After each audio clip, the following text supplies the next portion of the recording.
So Gennady Golovkin against marvellous Marvin Hagler at middleweight. Who would win? The reason I'm asking is because Golovkin's trainer, Abel Sanchez, was bringing it up recently in an article, and no surprises, he was backing his guy. He said he'd be too big and strong. I think too big is the wrong word. Specifically, he says, my opinion, the Marvellous One had issues with a lightweight. He's talking about Roberto Duran, the fight that Hagler had with Duran, the great Panamanian, back in 1983, which went the full 15. So, in their primes, Triple G will be too big and strong for him. Great fight. Triple G wins 116, 112. In terms of legacy, I think it's become quite apparent, despite how unfortunate Golovkin's fight were against Canelo, whether you want to throw the word robbery in there. I still think that, legacy-wise, he doesn't come close to the Marvellous One. As a head-to-head prospect, I still do rate Golovkin very high. But if we're talking prime here, if we're talking the early 80s Hagler, who had better feet back then and moved around much more fluidly, I'm going to have to go with the Marvellous One. He kind of concedes here, Sanchez, that Hagler was too much of a tough cookie to really go to war with. He said he had too many resources. It wouldn't be a good idea.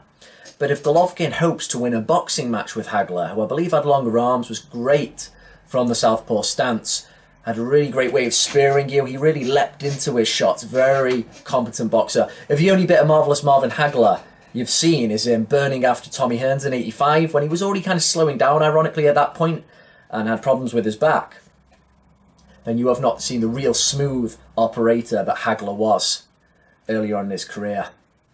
A kind of interesting thing with Golovkin and Hagler is they both fought their better opponents when they were basically on the slide.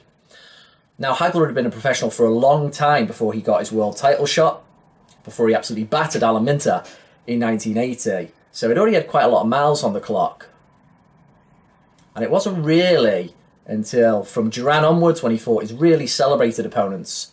But again, he was kind of already on the slide there. And it was a similar thing with Golovkin, who after mashing up a lot of kind of C-grade fighters, he fought Jacobs and Canelo, definitely his best opponent so far, when he's probably was on the downward slide.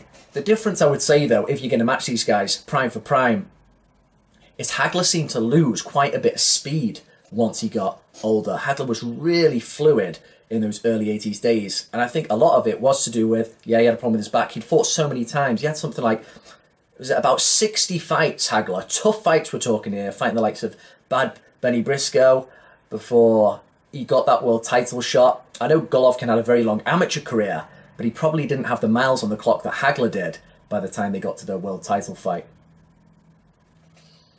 In terms of the styles clash, I don't like how hittable Golovkin is. That gap through his guard, Hagler would really look to make a dent through there. He'd be looking to pierce the guard, hitting good with that long right jab. And if Golovkin got fresh enough to really try and press him, and he probably is a bigger puncher, Golovkin, but man, oh man, he would find somebody willing to go to war with him, with Marvellous Marvin. I think Hagler was too smooth. I think he used his reach too well, and he has a bit of a speed advantage as well. Golovkin, even if you take it back a few more years, when he was probably his fresher, when he was early 30s to 30, he's never been quick, and I think when you match him up and against a lot of these top fights, I think that would be a problem for him. He needs some kind of angle. Against, say, a Tommy Hearns, sure, Golovkin can always try and bank on trapping him and getting him out of there, walking through the fire and then taking out a more fragile opponent. But Marvellous Marvin, how tough he was, how consummate of a boxer he was. He could fight on the inside as well. Really great at putting in the uppercuts, then getting back. He could switch to orthodox, switch to righty, confuse you, and he was one of the few guys who used it, not because he was uncomfortable, because it served a purpose, a tactical purpose. I think he was too well-rounded overall, too tough, and a bit too much range and speed. I think he would mark Golovkin up and just out-general him over the distance. Great fight there, which he conceded. I think anyone would agree it would be a great fight. But if they were to fight, who would you have in that one?